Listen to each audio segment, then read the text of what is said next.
Ciudadanos del mundo, bienvenidos a este episodio número 4 de Un Amigo Digital de Actos. Estamos transmitiendo desde Video Estéreo y hoy tenemos un invitadazo de terror, pero de terror de a de veras.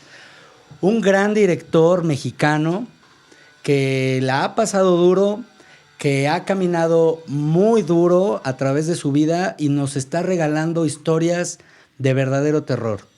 Bienvenido, amigo Raúl Briviesca. Un placer conocerte de esta manera. Brindo por que estés aquí y sobre todo te agradezco. Salud. Porque te dejaste venir hasta acá. No, pues gracias por la invitación. Espero que todo fluya bien. Y si no hacemos que fluya, no te preocupes. Listo.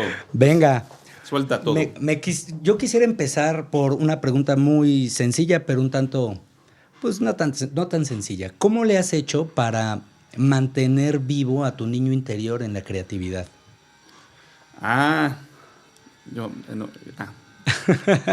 No, sí es una pregunta muy, muy importante para mí. El niño interior tiene que ver mucho con, pues con lo que es uno, ¿no? Yo te traje algo para mostrar, justo. A ver si lo pueden ver. Pero justo... ¡Ay, cabrón! Justo este es mi niño interior, ¿no? Y lo digo en serio.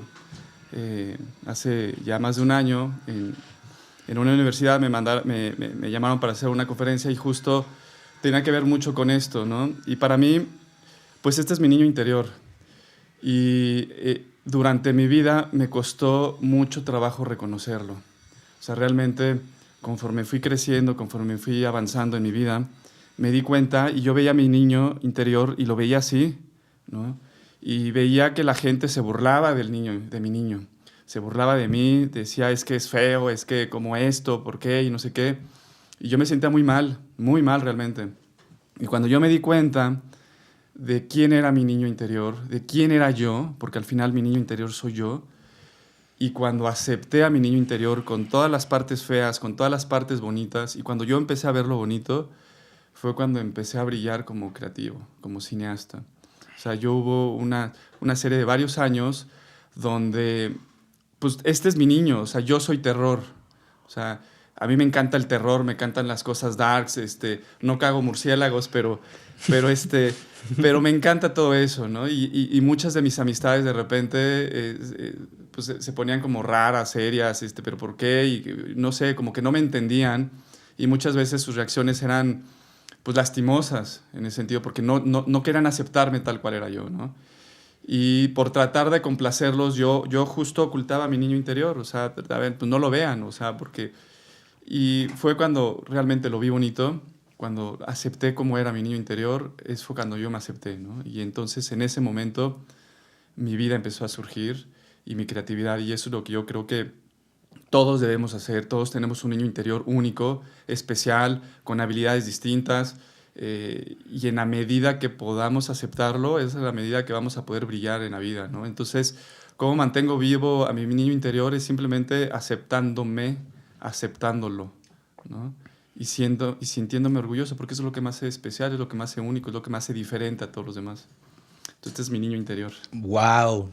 Muchísimas gracias por la apertura y por mostrárnoslo. La neta es que eso es lo que se necesita, no nada más como artista, sino como ser humano.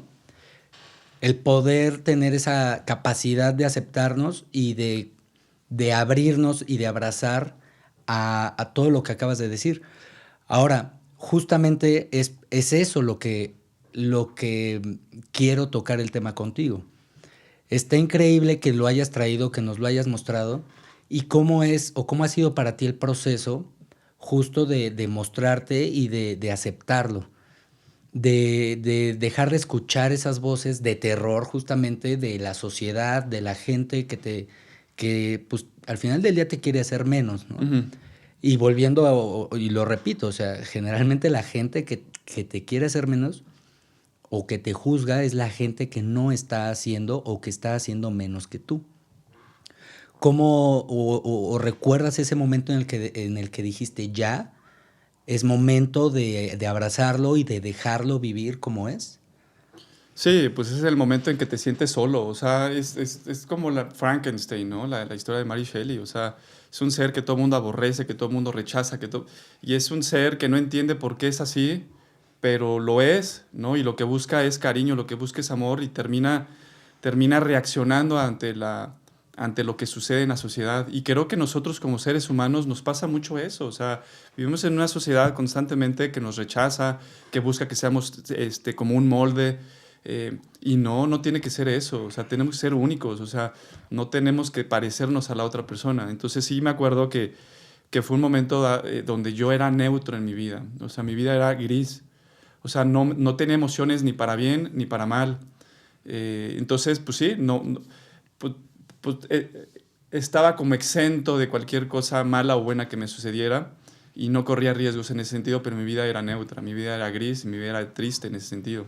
Entonces, cuando me di cuenta que realmente lo que me apasionaba era el terror y que le gustara o no le gustara a la gente, yo quería contar historias de terror y las historias de terror como a mí me gusta contarlas, en ese momento cuando me di cuenta de eso fue como que si se abriera una grieta, una fisura en esa caverna, en esa cueva en la que estaba y empecé a sentir y ver cómo entraba la luz y dije, "Ah, por aquí es", y empecé a escarbar y empecé a escarbar y entre más escarbaba, más entraba luz y más me sentía lleno y más me sentía vivo y más me sentía feliz y sobre todo más me empecé a dar cuenta que lo que yo hacía comulgaba con otras personas, que yo no me daba cuenta que lo que yo era y lo que yo aspiraba a ser comulgaba con más personas. Entonces empiezas a encontrar gente muy parecida a ti y que empieza a ver la vida como tú y eso es muy chido, ¿no? ¿Cómo cuántos años tenías No, cuando ya pasó muy esto? grande, o sea, yo de haber tenido 31 años o una cosa así, ¿no? O sea, sí, no, soy un niño gigante, o sea, estoy empezando a salir al mundo en ese sentido. No, y aparte está bien chido que nos lo compartas porque muchas veces de la adolescencia hacia los 20 y toda la etapa de 20 años, queremos crecer y queremos ya madurar, queremos ser lo que algún día soñamos ser, ¿no? Sin darnos cuenta de que es un proceso que lleva de muchísimos Ujú. años y sobre todo de ser un guerrero, ¿no? Porque también muchas veces nos dicen, no llores, no te muestres de esta manera, no, vaya, no seas quien eres porque le vas a caer mal a la sociedad, ¿no? Y en ese sentido, pues está poca madre que podamos ver este proceso y que no necesitas tener 20 o 25 años para madurar, que te Ujú, puede llegar hasta los 30 o incluso hasta los 40 ujú. y que cada quien lleva un proceso y ese es parte del ser un guerrero, de poder enfrentarnos, de poder verlo de frente y abrazarlo y ser capaces de sentir el dolor o de sentir la felicidad, de abrazarlo. O sea, al final del día eso es lo que creo que nos hace crecer como seres humanos y pues en este sentido como artistas. Ahora, hablando más de cine, eh, tienes más de 28 cortometrajes propios, Ujú, ¿cierto? sí. Has fotografiado más cortometrajes, has fotografiado películas y me gustaría saber en qué momento o en qué etapa de tu vida comenzaste a filmar y cómo fue el dar el primer paso. Pues el primer paso, y voy a tratar de ser breve, comenzó pues, en el momento en que te das cuenta de que, o que tienes que decidir qué carrera estudiar, ¿no? O sea, mi perfil siempre fue de ser ingeniero y era muy bueno con la física, las matemáticas y todo, pero realmente no me llenaba, no me apasionaba. O sea, yo no me veía viviendo mi vida entre la física y las matemáticas y ese ambiente, ¿no? Entonces, cuando encontré en el cine esa forma de vida, pues yo me veía haciendo eso, que estaba ahí contando historias. No sabía cómo, no sabía dónde estudiar y todo. Ahí empezó como ese perfilamiento hacia querer filmar, contar historias. Y fue en la escuela, fue estudiando, donde yo me di cuenta que el primer cortometraje en el que participé, que ni siquiera fui director, haber sido asistente del asistente, ¿En el CCC? no, en AMSI, Ok. eh, pues ahí me di cuenta que eso era mío. O sea, yo venía de estudiar O sea, yo era un alumno ejemplar, o sea, sacaba puros dieces, ¿no? Y salí del primer año de ingeniería electrónica con 10. Y cuando entré a estudiar cine y entré al primer cortometraje a trabajar, era tan padre, o sea, no me costaba trabajo, no lo sentía estudio, no lo sentía trabajo, no lo sentía en comparación que lo que hacía en la universidad estudiando ingeniería electrónica, que yo decía, bueno, pues entonces esto es muy fácil o porque, o sea, me tiene que doler estudiar o me tiene que doler esto, o sea, porque a mí me dolía estudiar, me dolía, ¿no? Y acá no, para acá era todo muy fácil. Y hubo varios años, 2, 3 años que sentí el sentimiento de culpa porque decía es que no estoy sufriendo, o sea, lo estoy gozando tanto que no sufro. Entonces no es, o no es mi carrera, o no es una carrera de veras, o no sé, ¿no? Y después entendí que pues no tienes que sufrir para estudiar, no tienes que sufrir para poder trabajar, para poder hacer las cosas, ¿no? Y eso me costó tiempo entenderlo.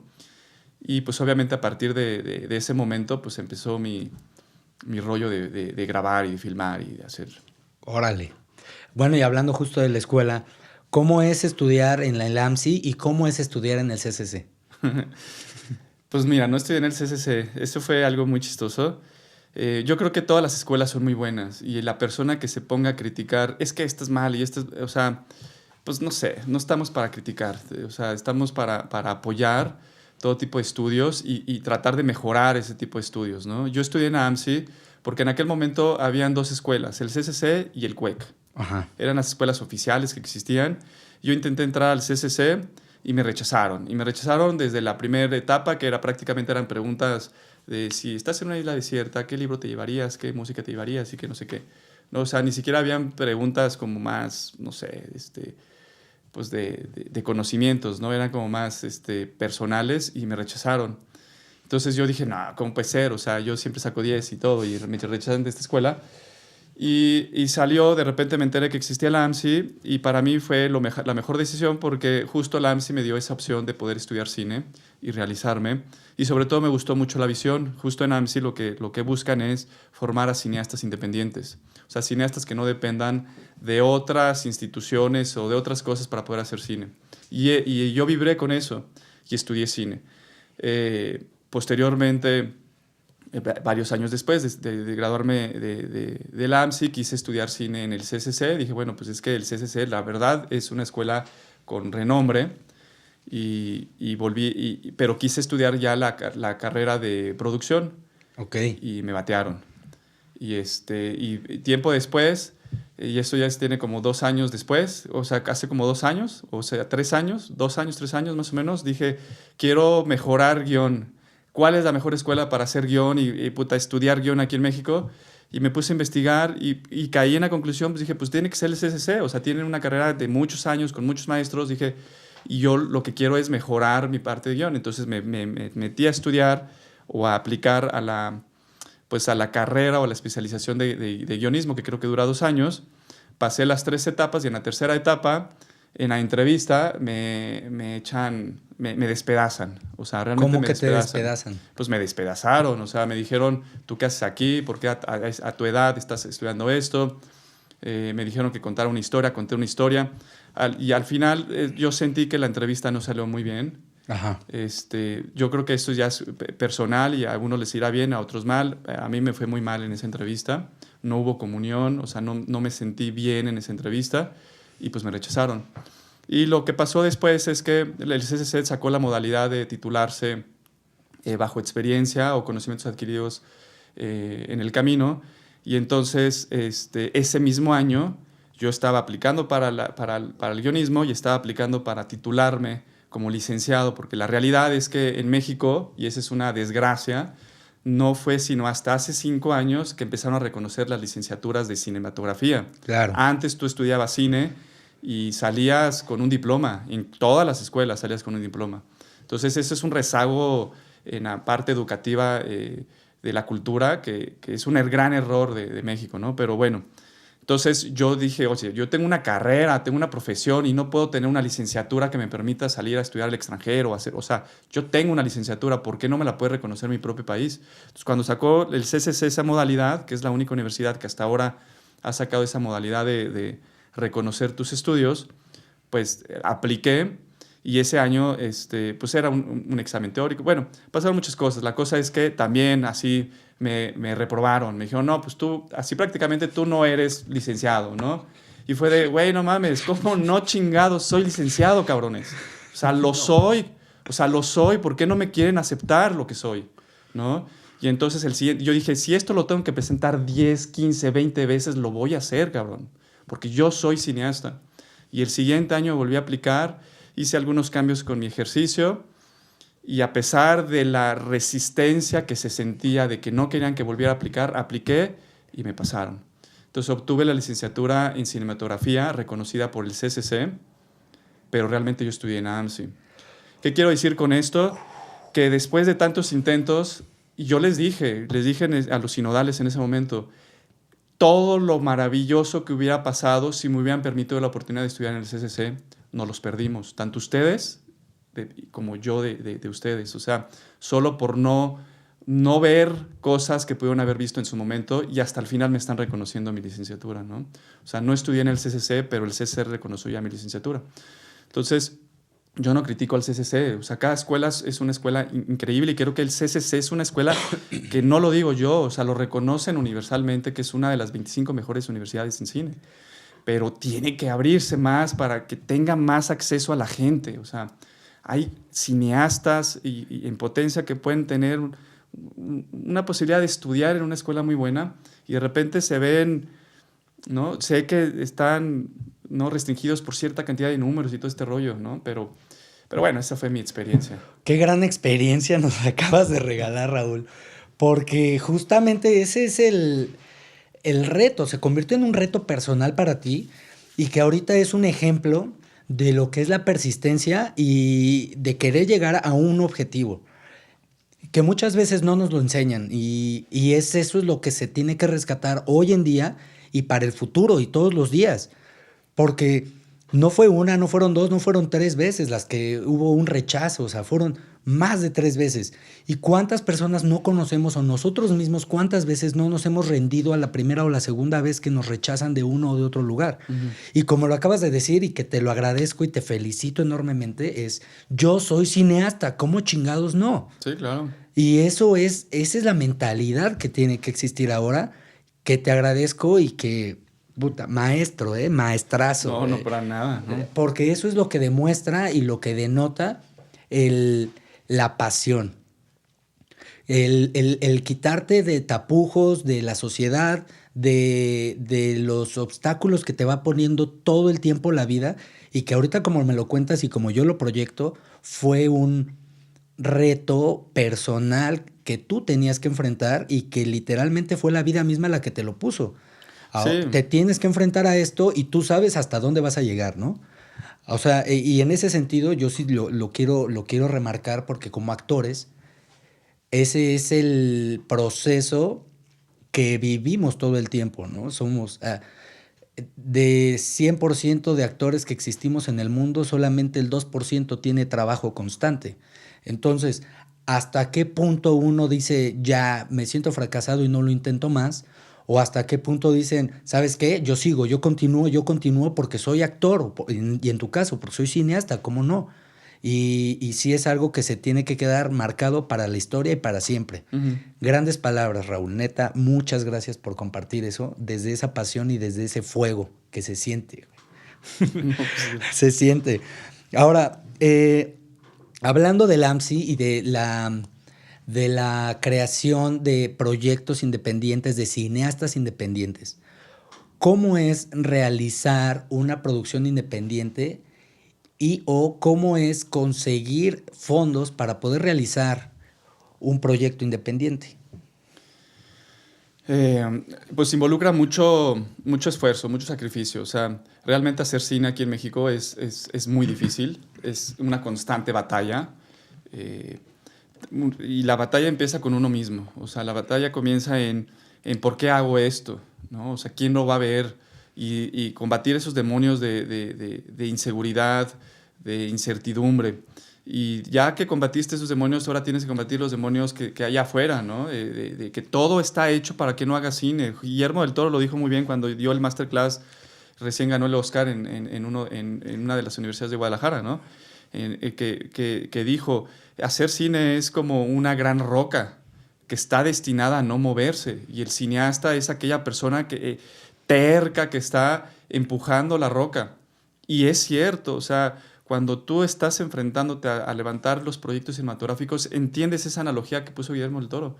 O sea, son unas malditas rocas gigantes que estás empecinado a moverlas y que todo el mundo nada más te está viendo mover esa roca en el Valle de las Rocas, y que nadie te ayuda. Y oye, pues ayúdame a mover la roca. No, sí, no sé qué, no, después. Y tú estás moviendo la roca. Pero una vez que la roca empieza a moverse, tiene algo, es atractiva para la gente. O sea, cuando una roca se mueve, en ese momento la gente empieza a voltear, oye, ¿qué está pasando? ¿Qué está sucediendo? Entonces quiere formar parte de ese proyecto. Y lo que pasa muchas veces, dices, bueno, pues qué padre, ayúdame a mover la roca. Pero la mayoría de las personas lo que hacen es subirse a la roca. Entonces suben a la roca, entonces tú tienes que empujar la roca con la gente que está arriba, pero tú sabes que tienes que mover la roca porque la roca tiene que llegar al punto de realizarse. Entonces, pues te das cuenta de eso, ¿no? Hay gente que va a ayudarte a empujar la roca, hay gente que se va a subir a la roca y te va a pesar más, pero es necesario que esté arriba la gente porque es parte del equipo. Y, y eso es hacer cine aquí en México. O sea, lo describió muy bien Guillermo del Toro. O sea, eh, es muy difícil. ¿Y qué implica? Pues implica el sacrificio personal, ¿no? Que muchas veces ya estás haciendo esto y te sale un llamado para grabar, no puedes hacerlo porque estás haciendo este proyecto. Lo que ahorraste, mucha gente cuando ahorra pues lo que te gana en el trabajo, pues se compra su coche, se compra no sé qué. Nosotros lo invertimos en levantar los proyectos, ¿no? Proyectos que probablemente lo van a ver 100, 200, 300 personas, no sabemos ni quiénes lo van a ver. Partes de ese sueño. El dinero, ¿no? Pues pues, pues es labor de convencimiento, ¿no? Amigos, amistades, familiares, que, oye, pues tengo este proyecto, te late, vibras con este proyecto, ¿no? Entonces, lo que hace que la gente se sume al proyecto es mover la roca. Y la roca se mueve, o sea, la gente se empieza a sumar al proyecto cuando la roca se está moviendo. Pero para que se mueva la roca ya debieron haber pasado muchas cosas. Debiste haber escrito el guión o haber conseguido un guión, debiste haber conseguido el crew, debiste haber hecho muchísimas cosas antes de empezar a conseguir el dinero. O sea, realmente es muy difícil, pero vale la pena. Wow. Y sobre todo, o sea, convencer a la gente de que se suba a tu barco. Ujú. Eh, Hablas de ahorrar tu propio dinero. Y ya lo había visto en algún momento, en alguna de las entrevistas que te hicieron. Justamente hablas de que gastas tu propio dinero para un proyecto en el que tú crees, que ya tuviste que convencer a mucha gente para eso. Cuando no tienes tu propio dinero, ¿qué haces? Aquí tienes que ver que hay dos tipos pues, de dinero, ¿no? El dinero físico en materia que tienes ahí, el billete, y lo inviertes en rentar no sé qué o en comprar no sé cuánto. Y el dinero que está representado en especie, ¿no? Que es la gente que te está ayudando, que es la gente que te prestó el equipo, que te prestó la locación. Eso también es dinero y eso se refleja en dinero. Entonces hay que diferenciar esos dos tipos de cosas. Tú tienes que saber a qué sí le vas a invertir dinero físicamente y a qué vas a tener ese recurso material o recurso humano que te va a ayudar, pero que te está salvando ese dinero, que te está salvando gastar ese dinero. Entonces, en un proyecto, mucho de los recursos económicos se va en la gente que trabaja contigo, se va en el equipo de filmación, en la iluminación. Entonces, en la medida de la posibilidad, yo he podido valerme de un equipo y de gente y de relaciones que me permite solventar muchos gastos de esa forma. O sea, a lo mejor físicamente gasté 500 pesos, pero no quiere decir que el cortometraje costó 500 pesos. O sea, costó el tiempo que le puso cada uno de ellos, El valor de el producción. valor de producción, la renta de la cámara, la renta del equipo, la locación, etcétera. Pero ya como cineasta, tú empiezas a darte cuenta en qué sí le inviertes en dinero y en qué va a ser recurso humano, recurso material y en qué medida, ¿no? Y eso te hace muy recursivo como cineasta. Entonces, cuando necesitas dinero, bueno, pues hay desde lo más ahorita que se está pues, usando mucho, que son estos famosos, ¿cómo se les llama? Kickstarter y todo este tipo de cosas. El crowdfunding. Crowdfunding, ¿no? Que lo puedes hacer de esa forma, o puedes llegar con tus amigos y decirles, oigan, pues, ¿no? Que eso lo hacía mucho con un amigo de Radiovisión, que eran como 15 pelados, y todos los pelados de, bueno, vamos a hacer un cortometraje ahora, todos vamos a pequinar 500 pesos, y ya todo el mundo 500 pesos, entonces 15 pelados con 500 pesos, pues ya tenías una muy buena cantidad para hacer un cortometraje. Esa es otra forma de, por ejemplo, de hacer este tipo de cortometrajes o proyectos. Y 3, y eso es muy importante, pues también es la habilidad de desde el guión hacer cosas muy baratas. O sea, ¿qué es lo que tengo a la mano? Pues tengo a la mano pues este lugar, ¿no? Y esta batería. Entonces vas a crear una historia alrededor de la batería y de este lugar, porque eso te va a permitir ahorrar costos. No vas a hacer una de un Ferrari porque no tienes acceso a un Ferrari, a menos que tengas a un amigo que te preste un Ferrari. Entonces empieza tu cerebro a girar en torno a los valores de producción que tienes alrededor, y empiezas a conseguir cosas que no cualquiera puede tener, pero que tú sí tienes y pueden lucir en tu proyecto. Y que ahí debe de ser un reto bien, bien loco con la creatividad, ¿no? De decir, bueno, es que las imágenes que me llegan como guionista o como creativo son estas, ¿no? Pero estos son mis medios. ¿Cómo me puedo adaptar a esto? Y eso es justo, yo creo, lo maravilloso en el proceso de poderte adaptar a tu circunstancia real, a ser honesto contigo mismo y decir, bueno, esto es lo que hay, pero no por eso tiene que ser menos. Ah, exactamente. Y sin hablar de la simpleza, ¿no? Porque yo lo que he entendido a través del proceso es que una cosa es que sea sencillo y otra cosa es que sea simple. Uh-huh. Entonces, poder llegar a la sencillez, pero no a la simpleza, debe de ser justo, pues, un camino arduo, de muchos obstáculos, muy difícil, y que, bueno, hablando en ese tema y en ese sentido, yendo un poco hacia la actuación. ¿Por qué estudiar actuación? Porque también estudiaste actuación. Sí. ¿Por qué? ¿Qué te motivó a estudiar actuación? Si lo estudiaste primero, antes que dirección, o cómo fue tu proceso. Sí, actuación, yo lo estudié después de empezar a estudiar cine, ya estudiando cinematografía en AMSI, me metí a estudiar actuación y fue la mejor cosa que me pasó en mi vida, ¿no? O sea, obviamente también el cine, pero la actuación cambió muchísimo mi vida. Surgió a partir de que el primer proyecto era un proyecto tesis en AMSI de hacer un cortometraje, y cuando me enfrenté a trabajar con la actriz me di cuenta que digo, ahí es como la historia muy larga, pero me di cuenta que la actriz se me estaba saliendo de las manos y empezó a dirigir el proyecto por cuenta propia. O sea, de repente agarró al actor que representaba a su hijo y me dijo, Raúl, espérame, déjame, es que yo no siento este trazo escénico, mejor vamos a ver, y agarra el guión y empieza a dirigir a su... Y casi no pasa eso con No, los y entonces actores. empezaron a dirigir, empezaron, ¿no? Era un día antes de rodar mi corto, estábamos haciendo el ensayo y estábamos en mi casa, donde iba a ser la locación, y la actriz empezó a dirigir y empezó a hacer un trazo escénico nuevo y todo. Me dijo, Raúl, tú ten confianza, vas a ver que va a quedar bien padre esto y todo este rollo. Y yo así de, ¿qué? Ahora es mi proyecto. ¿Qué? ¿Qué hago? ¿Y cómo? No, o sea, yo me quedé congelado, ¿no? Obviamente. Y entonces lo único que se me ocurrió, eso eran como las 10 de la noche, 10:30, lo único que se me ocurrió fue hablarle a mi maestro, en ese entonces era Hubert Barrero. Ah, claro. De Lumière, si no me equivoco. Sí. Y pues ya no sé si lo desperté o no, y me dice, bueno, pues, ¿y tú qué quieres que haga? Y le dije, pues, ¿qué harías tú en este caso? Y entonces como que entendió mi problema y me dice, mira, ve con ella, párate enfrente y dile muchas gracias. Este es mi proyecto y las cosas se van a hacer como yo lo estoy poniendo. Cuando tú quieras dirigir y quieras hacer tu proyecto, muy, muy, muy bien, nos hablas y te ayudamos, pero este es mi proyecto, ¿no? Oye, pero pues es que se va a enojar y no va a querer actuar porque mañana grabo, y dice, si te dice y se enoja y todo, la corres. O sea, lo que yo quiero es que tú estés en tu primer proyecto trabajando con gente que confía en ti y con gente que no está enojada y mal vibrada, ¿no?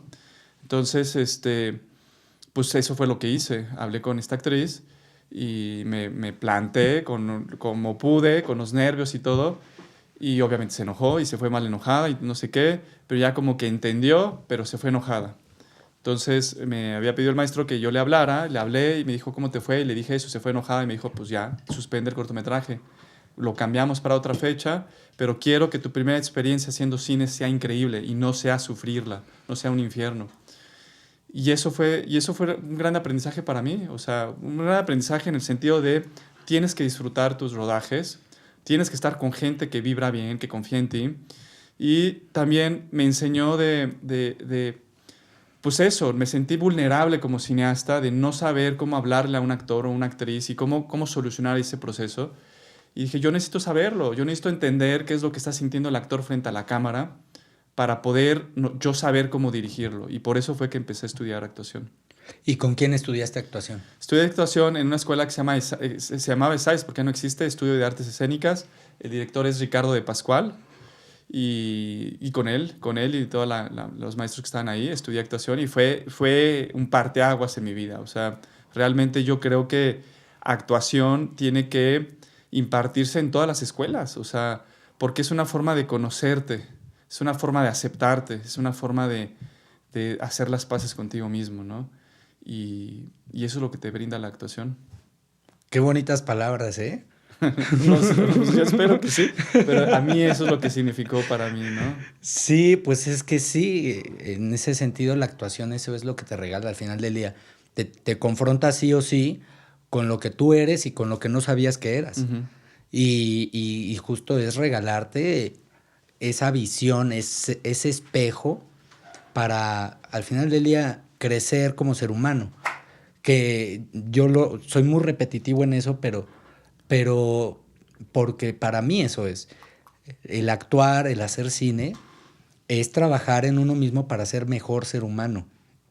Si no, ¿cuál es el caso de hacerlo, no? Sí, claro. Y bueno, a raíz de estudiar actuación, eh, ¿cómo fue tu siguiente experiencia y cómo fue el filmar ese cortometraje ya después, habiendo pasado por esa línea de haber estudiado actuación?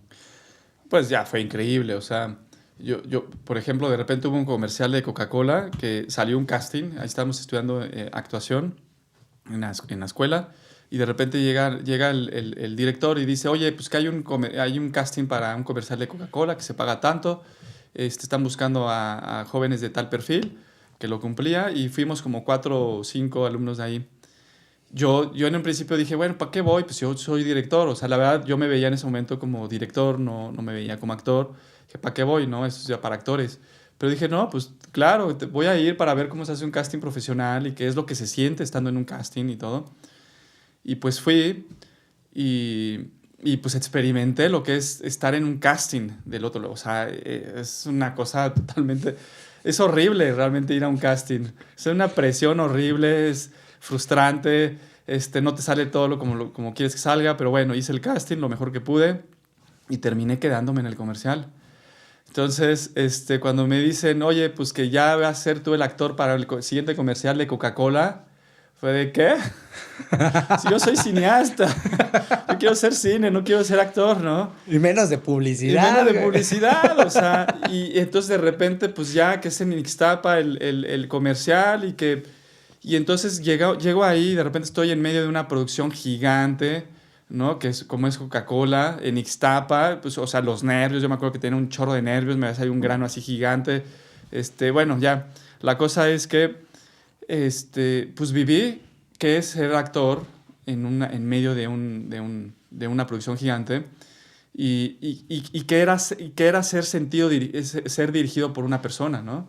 Una persona que yo en ese momento me sentí muy vulnerable y dije, no, claro, yo cuando dirija no quiero que esto sientan mis actores, ¿no? O sea, yo quiero darles esa confianza, esa plenitud creativa que tengan, ¿no? Entonces, eso me ayudó muchísimo, pero muchísimo como cineasta. Entonces, cuando ya me enfrenté a mis primeros proyectos, lo primero que buscaba era que se sintieran cómodos, o sea, que no sintieran toda esa angustia que se puede sentir, porque impone, las luces imponen, las cámaras imponen y sobre todo equivocarte impone. O sea, equivocarte es parte del día al día en el cine, ¿no? Que no tiene que preocuparte si te equivocaste 1, 2, 15 veces, no importa, va a salir, ¿no? Y esa era mi misión. Entonces, ¿cómo fue? Pues fue increíble, ¿no? Obviamente fui mejorando, fui aprendiendo, fui viendo, pero conforme pasan los proyectos, pues más disfruto trabajar con los actores. Es algo que me encanta, realmente me encanta trabajar con los actores, porque justo ellos son la parte más importante y medular de una historia, son los que le dan la cara a tu historia, ¿no?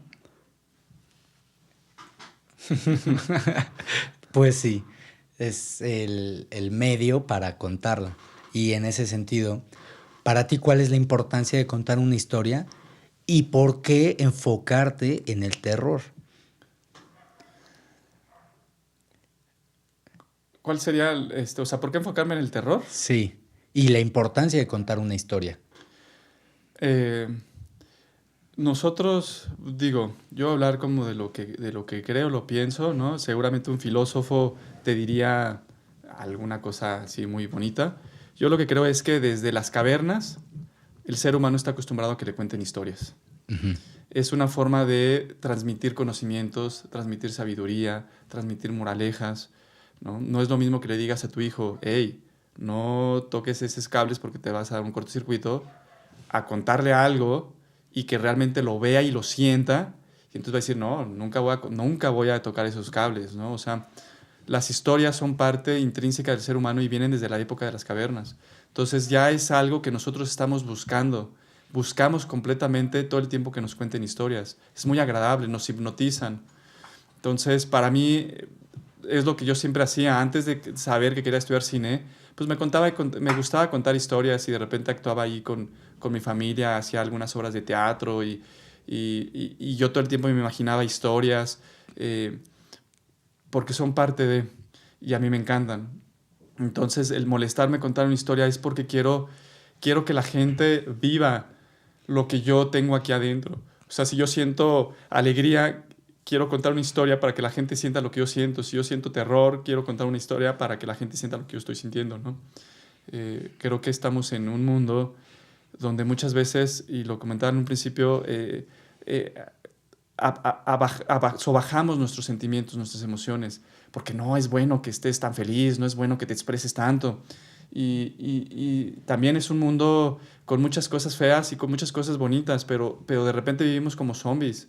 O sea, tenemos una rutina diaria y vivimos como zombies y de repente ya nuestras emociones pasan a segundo plano y justo las historias nos hacen volver a vivir, nos hacen revivir, nos hacen resurgir de la muerte y eso es lo que busco, ¿no? ¿Y por qué de terror? Porque es como si tú estuvieras en una montaña rusa. Una montaña rusa da pánico, cabrón. O sea, realmente hay gente que le encanta las pinches montañas rusas y está, pero la verdad es que dan pánico. Y de repente hay historias de, no mames, que en tal Rusia se cayó una pinche montaña rusa ahora con la quimera en la feria, y no. Y entonces siempre hay la posibilidad de que te suceda algo y está latente eso, pero te subes a la montaña rusa con un miedo, inclusive también los malditos culeros ponen hasta inclusive cráneos ahí antes de que te subas para que te dé miedo y tú dices, no mames, te metes al pinche carrito, ¿sí? O no, de repente ponen así, y sufrirás y la chingada, ¿no? Entonces tú estás así de verga y estás así con tu novia y no, yo no tengo miedo, no, pero por dentro estás que te zurras. O estás en Disney, güey, viendo a Mickey bien contento y tú Sí. cagado por dentro. Sí, Que eso da puta más madre. miedo, güey. Sí, y entonces te subes al pinche carrito y ¿qué es lo primero que sucede? ¿No? Es de pinche cinturón de seguridad, ¿no? Y tú compruebas, no mames, si está bien fuerte, que no me va a caer, pinche, ¿no? Pero ese cinturón de seguridad te da cierta tranquilidad. Empieza a avanzar el carrito y lo primero que escuchas son los engranes metálicos. Clic, clic, clic, clic, clic, clic, clic. Y dices, no mames, ¿qué hice, cabrones? Soy un pendejo porque estoy aquí y está tu novia acá y no puedes expresar las emociones como quieres. Y vas subiendo y vas viendo cómo se va elevando pues, de altura. Y tú dices, no mames, está bien alto, no se veía tan alto desde abajo. Y dices, qué pendejo soy, no lo vuelvo a hacer, que no mames, que la chingada. Y en ese momento te sueltan. Y en ese momento que te sueltan, ¡fum! Empieza la emoción, empieza la vida, empiezas a vivir, ¿no? Gritas, lloras, pataleas, de todo vives, no te da pena porque lo estás viviendo en ese pinche momento. Y no existe el control. No existe el control y estás viviendo el momento. ¿Qué pasa cuando llega el carrito? Lo primero que dices, subámonos otra vez. Eso es el cine, eso es contar historias. Para mí eso es lo que busco cuando hago una historia de terror. Vas a sufrir, cabrón. O sea, para eso estoy haciendo el pinche terror, para que sufras. Porque el sufrimiento, el terror, el miedo te hace sentirte vivo. Es la primera emoción y la emoción que ha hecho que el ser humano sobreviva durante toda su existencia. El miedo hace que corra, el miedo hace que se esconda, el miedo hace que pelee. Y justo el miedo es el momento que te olvidas del pasado, te olvidas del presente, del futuro y estás en el presente. Eso es el miedo. Entonces, eso es lo que busco. Por eso me encanta, porque tiene adrenalina. Y mi teoría es, no importa que la persona más coyona que diga, yo no me gustan las historias de terror. Claro, todo el mundo necesitamos cierta dosis de adrenalina en nuestra vida porque nos hace sentir vivos, nos hace centrarnos en ese momento. Y eso es lo que nos regala el terror. ¡Guau! Maestro. Qué cabrón todo lo que me acabas de decir, porque justo yo el miedo siempre lo he sentido como un motor, güey. Uh-huh. Un motor para poder ir hacia adelante, para poder justo estar en el presente y poder estar accionando con lo que necesitas accionar. Desde la pasión, desde la fuerza, desde los deseos, desde las debilidades, pero el miedo tiene que ser ese motor. Que como lo hemos venido hablando, nos han dicho y nos han enseñado que no hay que sentir miedo.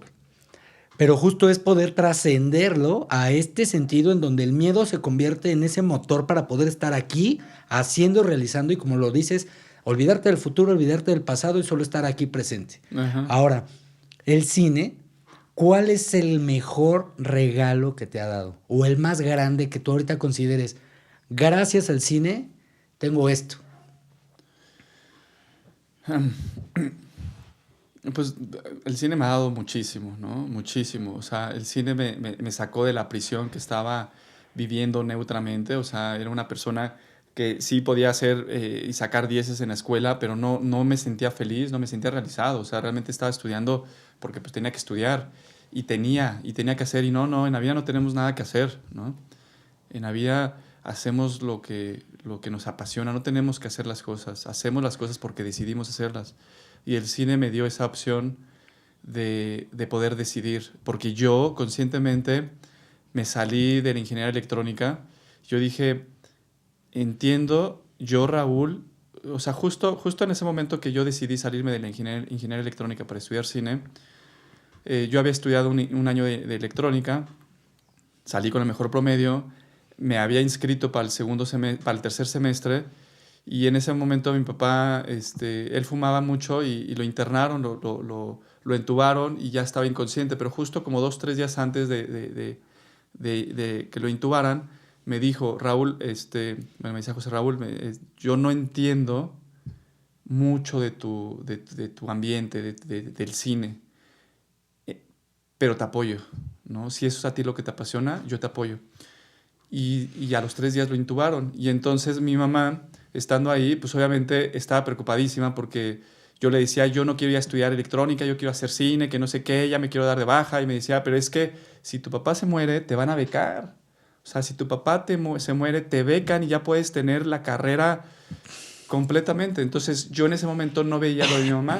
O sea, no veía lo que veía mi mamá, yo veía lo que veía en ese momento. Yo decía, sí, pero soy infeliz. O sea, fue el año de mayor infierno que viví porque estaba haciendo lo que no me gustaba hacer, ¿no? Que lo hacía muy bien porque era muy hábil, pues sí, y porque era muy responsable, pero no me gustaba. Y mi mamá me dijo, bueno, pues si tú te quieres dar de baja, tú vas y te das de baja. Y entonces fue como de, ay, cabrón, no me puedes dar de baja tú. Y entonces teniendo a mi papá intubado, recordando como esas palabras que me dijo, pues dije, y me acuerdo, yo estaba estudiando en la Universidad de La Salle, era una muy buena universidad, y estaba antes de llegar como a la zona administrativa para darme de baja y dije, puta, ¿qué hago, Jesús? O sea, ¿qué hago? ¿No? O sea, y dije, no, a ver, siempre he sido una persona muy racional, o sea, siempre, soy una persona muy racional y eso es lo que me ayudó mucho a ser bueno en matemáticas y física, pero dije, no, quiero ser una persona pasional, o sea, quiero darle más importancia a lo que siente mi corazón. Y mi corazón me decía, sigue tus instintos, estudia cine. Y entonces voy y me doy de baja. Y, y fue difícil porque desde mi perspectiva, pues sí me daba cuenta de varias cosas, ¿no? Y yo sabía, yo dije, mira, Raúl, si yo estudio ingeniería electrónica y termino de estudiar, sé que me va a ir bien profesionalmente porque soy bueno y económicamente me va a ir bien. Acá no sé, o sea, la verdad no sé, no entiendo, ni siquiera tengo idea de cómo funciona el medio. Pero por lo menos me estoy dando la oportunidad de seguir mi corazón, ¿no?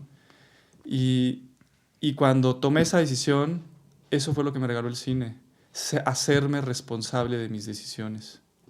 Yo sabía que podía poner en riesgo mi futuro económico y mi futuro y todo este rollo, pero que me iba a subir a esa montaña rusa, que a ver qué me iba a deparar. Y eso es lo que me regaló el cine, hacerme responsable de mi vida. Wow. Poder tomar tus decisiones desde esa responsabilidad. Sí. Qué cosa tan maravillosa, porque, bueno, insisto, y tengo que repetirlo, las palabras que estás diciendo es lo que se necesita escuchar ahorita. Poder seguir tus pasiones y poder ser honesto contigo mismo y confrontarte para poder tomar las mejores decisiones de tu vida. Y qué gran regalo. Muchas gracias por compartirnos esta historia tan personal, porque está muy cabrón. Neta, yo sí quiero brindar. Muchísimas gracias por eso, Raúl. De nada.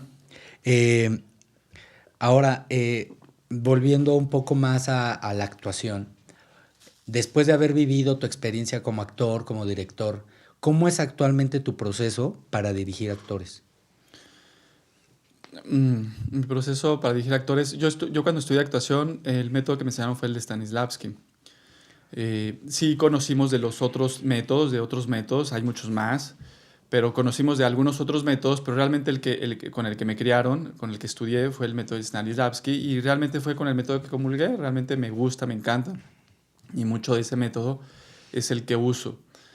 Y también pues uso mucho parte, o sea, ha ido evolucionando conforme mi aprendizaje, ¿no?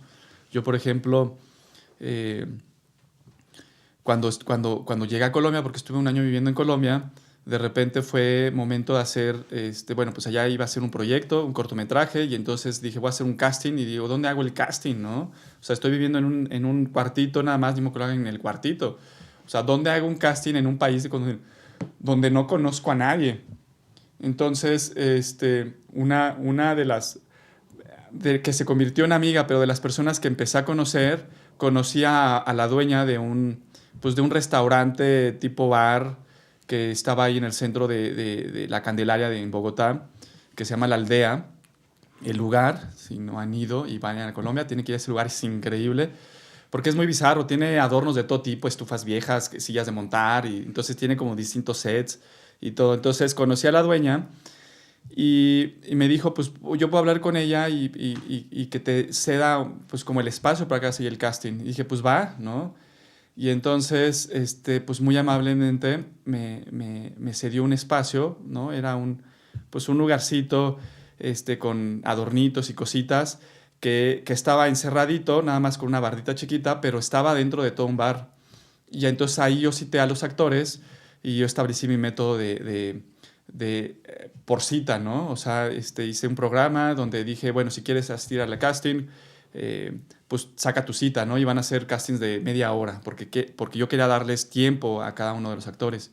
Entonces era muy padre porque los actores ya reservaban su cita y sabían que nada más iban a estar esta hora y ya, ¿no? Entonces fue muy bonito en ese sentido. Te comento todo esto porque cuando yo estaba haciendo el casting, pues era un desmadre. O sea, pues estábamos dentro de un restaurante, bar, todo el mundo hablando, todo el mundo cuchicheando, todo el mundo... Entonces era muy distractor. Y yo lo que le decía a los actores, bueno, pues lo que estoy buscando yo justo es un lugar pues, que sea público, justo para ver cómo está, o sea, a algunos se los decía, a otros no, o sea, pero era como, pues cómo actúas con las distracciones, ¿no? O sea, cómo eres. Pero justo también buscaba tener tiempo con ellos Porque una de las cosas que yo aprendí cuando fui al casting es que te tratan como mercancía. Y es horrible. O sea, entiendo por qué lo hacen, porque pues, es un proceso que tienen que seguir y tienen que recibir a muchos actores. Pero es frustrante como actor que te traten así, porque de repente tú sabes que tienes más para dar y no lo das. Y no nada más no lo digo porque yo lo experimenté, porque muchos de mis amigos, actores, también me lo decían. Yo dije, no me quiero perder la oportunidad de conocer un gran actor porque se sintió frustrado o nervioso en ese momento. Entonces, por eso les daba tiempo, les daba media hora y platicaba con ellos. Y entonces se establecía una relación mucho más íntima y personal. Entonces, cuando llegábamos al momento del casting, de la interpretación, que era sumamente, o sea, olvídate del ciclograma atrás y las cámaras forzadas. No, no, no, no, no, era mi handicam y como te vayas sintiendo y todo este rollo, ¿no? Entonces, ese formalismo lo quité y fue una maravilla porque me di cuenta que los actores funcionaban mejor así, o sea, daban mucho mejor interpretaciones de esa forma. Entonces, cuando regreso a México, en uno de mis primeros cortometrajes que hice aquí en México, regresando de Colombia, que fue yo dije, bueno, pues ya, yo ya me sentía muy empoderado, dije, voy a hacer 4 cortometrajes en un fin de semana, ¿seré capaz, sí o no? Y dije, pues claro que soy capaz, ¿no? Y entonces dije, voy a hacer 4, nada más necesito buscar a otros 3 locos más que quieran hacerlo conmigo y pues que los encuentro, ¿no? Vamos a hacer 4 cortometrajes en un mismo fin de semana y entonces, ¿quién va a ser la actriz? Y entonces lancé una convocatoria y ahí sale Karina Pámenes, que y ella vivía en el norte, yo estoy en el sur, y dije, no, pues no la voy a hacer ir hasta el sur de la ciudad, entonces, no, la voy a citar en un Vips. Y entonces nos vimos en un Vips. Dije, pues en un Vips le hago el casting. A ver qué dice, a ver cómo reacciona y todo este rollo. Pero justo lo que aprendí fue eso, quitar el formalismo al casting y hacerlo mucho más, pues mucho más humano en ese sentido. Y entonces hablé con ella, porque aparte dije, pues es una niña más chica que yo y no va a decir que, no, la cito en un lugar, ¿no? Que le vaya a hacer algo. Entonces dije, en un lugar público, pues por lo menos va a tener la confianza de ir. Y estando ahí en el Vips, platicamos, la conocí, me conoció, le platiqué del personaje y saco mi handicam en ese momento para grabarla y empieza a interpretar el papel y empieza a llorar, porque necesitaba llorar en ese momento el papel y empieza a llorar, ¿no? Y yo casi lloro con ella, en ese momento dije, es ella el personaje, ¿no? Es ella. Y Y obviamente ya acabó y todo el mundo así como que volteamos así de no, van a pensar que la estoy haciendo llorar o no sé qué cosa. Y todavía la estoy grabando. Todavía la estoy grabando. Y pues eso es lo que he aprendido, por ejemplo, ¿no? Como director, encontrar pues, lazos que nos unan o lazos que me unan con los actores en los que yo pueda jalar de repente, ¿no? Saber qué partes son más vulnerables del actor, qué partes son más... les gusta, no les gusta, y empezar a jugar con eso, ¿no? Entonces, sí tiene que ver mucho con el método Stanislavski, porque me gusta jugar con esa parte emocional. Y cada actor es único y cada actor es un universo, y de repente pues les pregunto cuál es tu método y cuál es no, y como que hacemos una simbiosis en ese sentido, ¿no? Pero esa es mi forma de trabajar ahorita. Wow, la magia del cine y de la creación. Ujú. Que a mí me sigue sorprendiendo cómo se refleja la magia a través de los proyectos. Ahorita lo acabas de mencionar tal cual y es eso, o sea, el cine te habla, el cine te lo pone y el cine te dice si va o no va.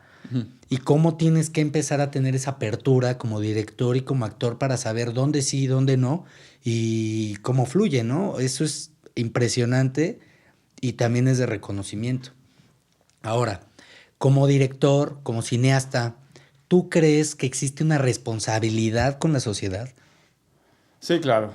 O sea, pero no nada más el cineasta, todo ser humano tiene una responsabilidad con la sociedad. O sea, es, pues es absurdo echarle la pelota a los políticos. Es que tienen una responsabilidad con la sociedad. No, no, no, sí, claro que sí la tienen, pero también tú, paisano. Y los cineastas también, ¿no? Pueden tener más influencia o injerencia con influir en la sociedad, sí. Pero uno mismo, desde donde estés trabajando, tienes mucha influencia, muchísima. No importa si estás vendiendo elotes en una esquina. O sea, el hecho de poder sonreír a tu cliente y decirle, oye, buen día, vas a hacer que esa persona cambie, esa persona tenga un mejor día. Y lo que necesitamos en esta sociedad, y no suena optimismo ni nada, o sea, pero sí lo creo mucho, necesitamos ser más felices, necesitamos ser más dadivosos, necesitamos entregarnos un poco más a la gente. O sea, no es posible que tengamos siempre un cerrazón a ayudarle a la gente. Yo sé que le puedo regalar esta naranja pues, a alguien que le puede hacer feliz y no lo hago porque me da una flojera irme a donde está, o no lo hago porque, híjole, es que me va a quedar sin naranjas y después tengo que comprar otra. O sea, hay cosas que de repente nos es mucho más fácil dar o ceder o ayudar y de repente no lo hacemos por egoísmo, porque ya nos acostumbramos, porque es fácil.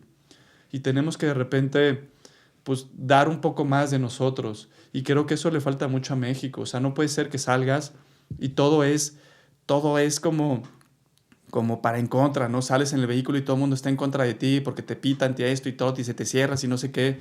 Y vas al Metrobús y pinche sonido que ponen fuertísimo de las puertas que se van a cerrar. Güey, no mames. O sea, yo he ido a Colombia, a Medellín, y el tren de Medellín, el metro de Medellín, te avisan cuando van a cerrar las puertas, son muy amables en ese sentido. Entonces la gente ya sabe, bueno, me quedan 10 segundos y entro. Acá es de, y te pitan el sonidito en el metro y en el metrobús. Entonces la gente se estresa más. Toda la sociedad está hecha para que te estreses. Yo tengo una teoría que estoy seguro que es cierta, que todo está hecho de parte del gobierno para estresar a la gente, cabrón. O sea, entonces, hablando ya de cine, sí, tenemos una responsabilidad muy grande, ¿no?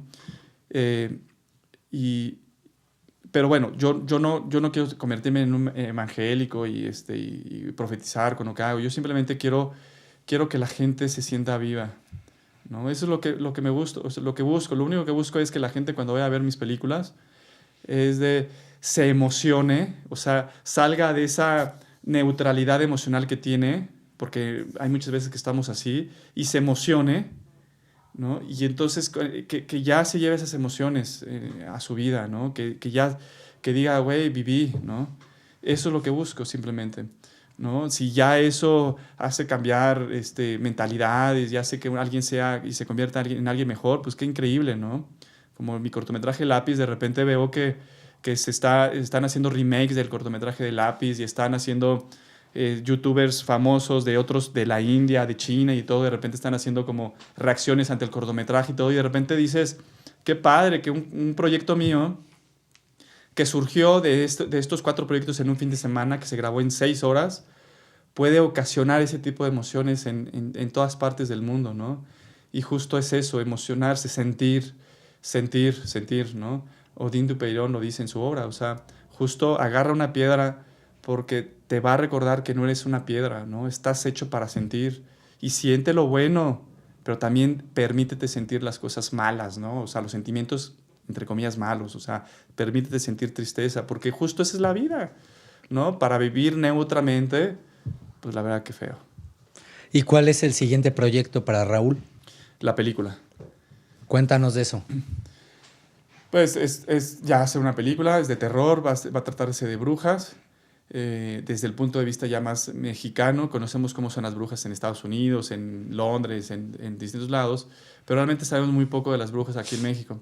Entonces, justo va a tratar de eso, va a ser un proyecto que tiene pues todos los conocimientos que he adquirido en el transcurso de mi vida, o sea, no voy a esperarme a pedirle permiso a alguien para poder hacer cine, no voy a esperarme a conseguir la mejor cámara o conseguirla, no, si se consiguen, qué padre, y si no, también, porque yo lo voy a hacer, ¿no? Y eso es lo que me he dado cuenta. O sea, creo que todos los golpes que me ha dado la vida y los trancazos que me ha dado la vida, y de hecho yo creo que el no haber estudiado en el CCC me regaló algo muy grande y es saberme capaz de poder hacer cualquier proyecto en este momento sin tener un solo centavo en mis recursos, ¿no? Y eso me lo regalaron. Entonces, eso es el siguiente proyecto de una película. Wow. Muchísimas felicidades, Raúl. Pues ojalá que me invites a colaborar contigo, ya sea como actor, como asistente, como runner. Pues sí, ya dijiste, ¿eh? Como sea, pero eso es esa forma tan apasionada y con tanto fuego de cómo hablas del cine, de tus proyectos, motiva. Y motiva cabrón.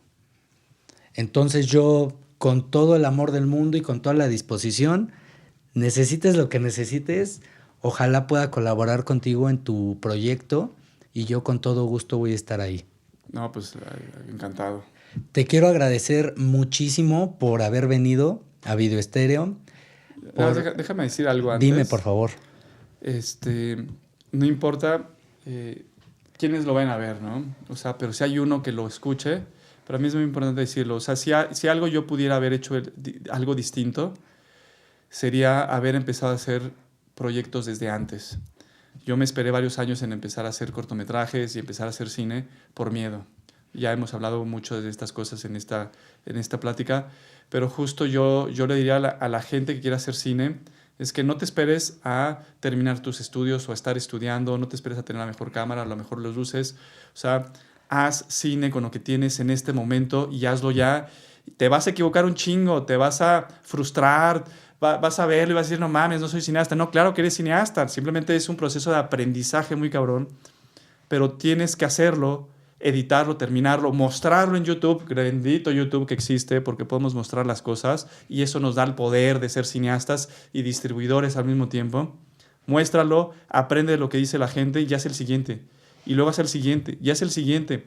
La única forma de empezar a mejorar como cineastas y el gremio de cineastas mexicanos es haciendo cortometrajes. Es la forma más barata, más rápida de poder hacerlo y es lo que nos hace falta. Yo no sé cuál es el afán de decir, ya hice un cortometraje, ahora voy a hacer una película. No, ni madres. O sea, aprende a hacerla, aprende a cagarla, haz un chingo de cortometrajes porque es la única forma de que cuando llegues a hacer una película, pues la cagues menos, porque la verdad es que la vamos a cagar también, pero la vamos a cagar menos. Justo aprende tu oficio. O sea, yo no sé por qué los médicos sí practican y practican y practican para operar. ¿Y por qué los cineastas no, cabrón? O sea, ¿por qué los cineastas no practican? Porque hace falta lo que hemos hablado todo este rato, del miedo. Hace falta que el miedo sea un motor para la realización, en lugar de que el miedo sea un obstáculo. Y qué chingón que lo estás diciendo, porque eso es lo que se tiene que hacer. Sí, hay miedo. Claro, hay pavor, pero ese pavor tiene que ser un motor para estar realizando constantemente. Sí. Y ser honesto contigo de que quieres contar cierta o X historia. Y como lo dijiste ahorita, aprende lo que dicen los demás, pero también hay que aprender a no escuchar las críticas deconstructivas, porque hay un chingo y sobran. Entonces hay que aprender a diferenciar, a discernir entre lo que te sirve y lo que no te sirve. Yo creo. Muchísimas gracias. Salud. Salud. Qué charla tan bonita. Y pues esperemos que se repita pronto. Pues sí. Pueden ver el trabajo de Raúl en su canal de YouTube, Yo Soy Terror. Esto es Actos. Esto es un amigo digital. Estamos transmitiendo desde Video Estéreo. Que se la pasen muy bonito. Brindamos por ustedes. Los queremos. Muchísimos besotes. Gracias a BioClean por mantenernos limpios y sanitizados. Pórtense mal.